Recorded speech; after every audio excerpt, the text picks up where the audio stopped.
the season, it's early days, isn't it? It's early days. I think it's a long way to go. Last season, I think the first 10 games of last season, I think people were making a lot of noise about Tottenham, like, the way they're playing and stuff like that, because I think it was a difference between, obviously, under Antonio Conte, and obviously Ange came in, changed the style. He came in with his sort of like philosophy, and sort of the players have bought into that straight away. The new signings hit the ground running.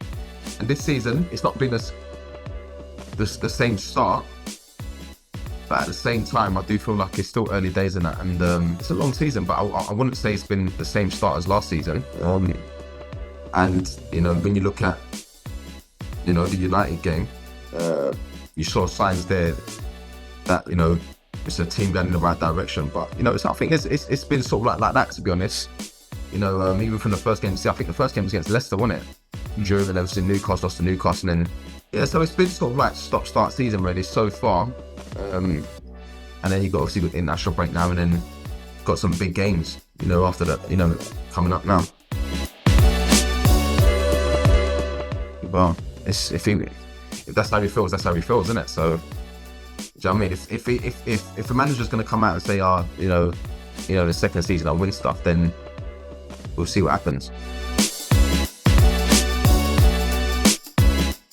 I like Dominic. I think he's someone that, obviously he's nicked a couple goals now, which is good. Obviously he got to a slow start, and after 3 games people were sort of like questioning the signing.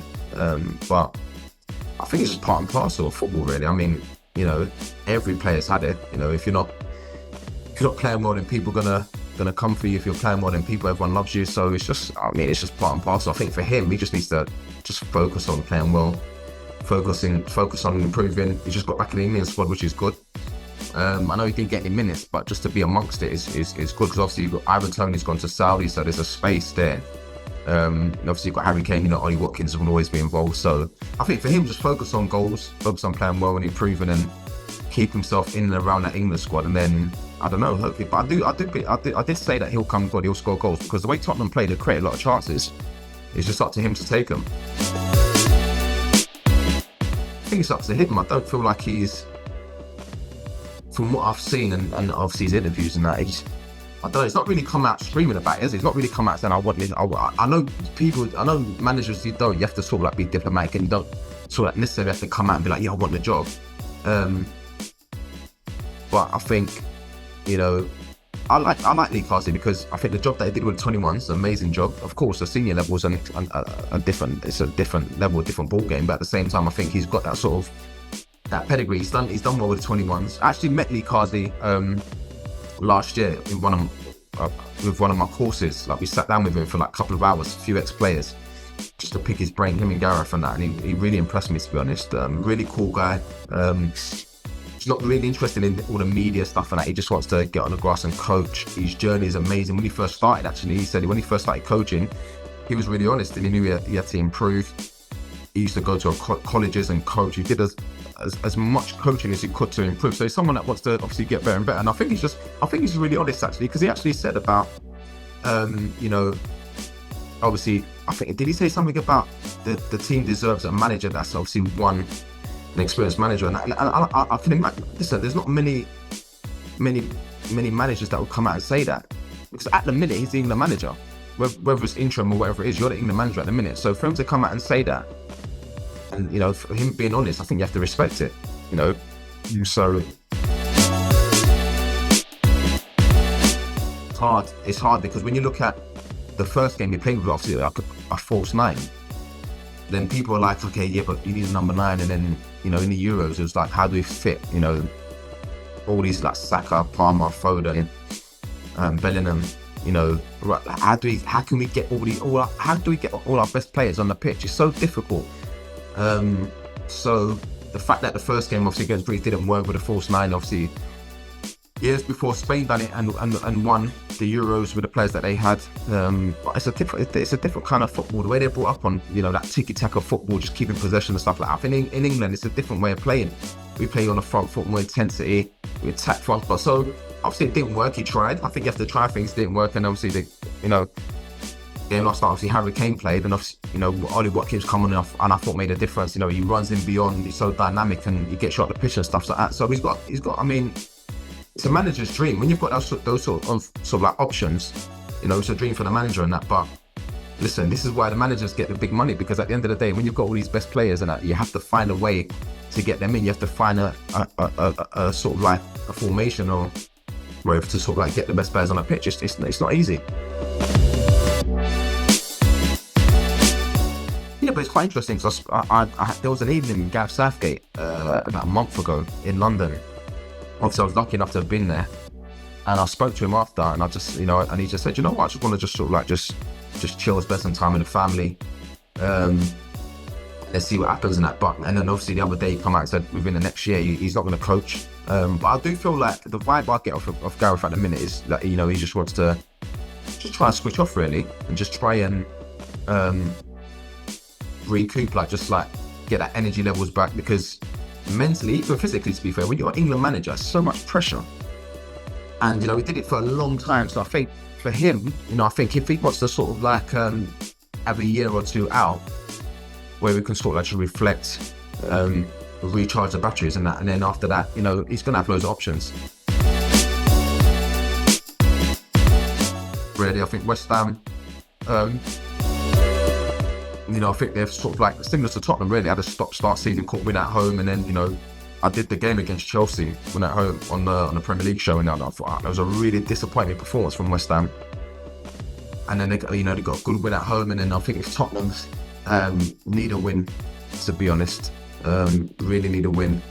And the Brighton game was really disappointing. I think when you're winning 2-0 at half time, you have to sort of like manage the game in the right way, and sort of like you can't really lose, to be totally honest. If you can't win, don't lose. It's a big game for both, a London derby. So I'm looking forward to it, to be honest. I think it'll be a good game. Derby is always intense. I'm looking forward to it. Yeah. So, I remember when I left West Ham actually, and all the games, obviously, I signed for Tottenham, all the games against West Ham and all the stick that you get from the fans and all that sort of stuff and that. So I know how big the game is. But yeah, it's a tough game. I think it's a tough game for both teams, to be honest. I know obviously Tottenham are at home, but I think West Ham will come confident. And I always say as well, in derbies, I always feel like you get the best version of every player.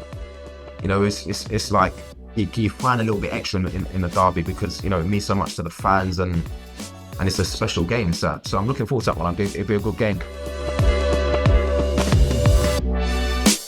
I think so. I think even with Moyes, I think, as a West Ham fan, I think if you would have said that, we'd have done David Moyes in for like 4 years and European trophy, compete in Europe, in the top 6, I think the fans would have been like, wow, we'd take that sort of thing. And then I think the fans weren't happy with sort of like the playing style, because now I think the game's moved on so much. Now I think, even throughout the leagues, really, you look at, the Premier League and Championship, League 1, League 2, all teams are playing the same way. All coaches want to, play good football. It's got to be attractive football, because that's what the fans demand. So I think, with David Moyes, sort of like went against them a little bit.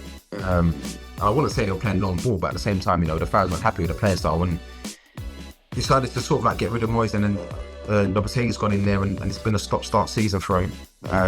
But again, it's still early days in that. But we'll see what happens. Well, here's the reason why I went, to be honest, because I remember, obviously, I was with Harry from like a 16-year-old at West Ham, and then obviously, I remember being at Tottenham, and one day Ramos, I don't know if you remember, one day Ramos was there at the time, and it was a frustrating time for me, really, because I think up until that point I scored a lot of goals for Tottenham, and then he came in and sort of like kept rotating the team, and then it got to a point where I think Berbatov was playing, Berber and Kino was playing, and I found myself like long periods out of the team, and it was really difficult for me to sort of like deal with that, because I was so used to playing, and even when I was sort of like coming off the bench, all that sort of stuff, I was scoring goals, and my sort of like all my numbers were good, and then I just thought, it got to the point where I thought, I'm gonna have to just go somewhere and play football, because I need to be in and around the England squad, and if I'm not playing, then I'm not going to be in the England squad. So I just remember getting a phone call from Harry. He spoke to Tottenham, and I got a phone call from Harry. And I remember looking at the Portsmouth team. thought, you know what, it's such a strong team. Like, spoke to Harry on the phone, and it was an easy decision because, you know, Harry said, listen, just come here, come and play football, score goals and get yourself back in the England squad. You know, he spoke to me about the players that he's got there, some unbelievable players, unbelievable names, you know. And then obviously the team I played in was just like, we had like David James in goal, Sylvain Distin, you know, an experienced centre back, Sol Campbell, Premier League winner, Herman Ryderson, who obviously come from Charlton, Glenn Johnson, who obviously went on and done what he done for England and Liverpool. We had like Lasana Diarra, who signed for Real Madrid, Solly Montari, who signed for Inter Milan, Milan Baros, who got the Golden Boot in the Euros in 2004, me up front, and after that then we brought Crouchy in, Nico Prenshaw. So you look at the team, you think, wow, you know, a lot of internationals end up winning the FA Cup. So when I look at it now, it was the right decision because I went back there, you know, got confidence, scored a lot of goals. And then Harry went to Tottenham, then obviously I ended up going back. So yeah, it was a good year. I enjoyed it at Fratton Park. The stadium was always rocking, and we had a good team there. Man management is the best. He's the best. He understands what you need as a player and a person, and I think he sees past just the player. You know, he wants to get to know the person, and he always seems to get the best out of the player because I think at that level, you know, everyone's going to be a top coach because if you're not a good coach, you won't be there. Even managers that, you know, that have not done well at clubs, it doesn't mean they're bad coaches. So I think the sort of like the difference, you know, probably the top ones that, you know, you think about the Harry Redknapps and, you know, Sam Allardyce and, you know, even Ancelotti, these kind of people, they're just like such good people. They just seem to always get the best out of the players. They understand the people. 100%. I mean, like I just mentioned not too long ago, won the FA Cup. So of course, and when I do look at all the teams I've played for, and like obviously, like you mentioned, Sunderland and Portsmouth, it's sad when you see them struggling, because it's such a good football club and such good fans, and you'd like to see them get back to where they should be eventually, but it's going to take time. Recruitment's important. You need the right people and the right players. You obviously need the right manager, and it's a process and that, but it's going to take time. But like you said, these clubs that have been in the Premier League and have had that sort of like, for the fans, have had that experience and that taste of the Premier League and done well in cups and stuff like that. It's hard for the fans to be in a position like this, but I mean, there's only one way to go. There's only one way up. So I mean, at some stage, hopefully they'll turn it around and start getting results and you know, and then one day be back in the Premier League. Oh, they've got the fan base.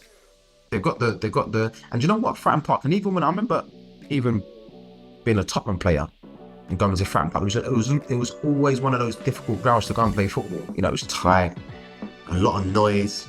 The teams always fought really. You know, they had that sort of like that mentality where you can't really, you're not going to go toe to toe with all the big teams and that, but what they can do is fight and work hard and grind that results out and stuff like that. So that's sort of like the sort of like the standards that the football club had, and I like to think that they still have it. But yeah, I enjoyed my time there, but I would like to see them do more.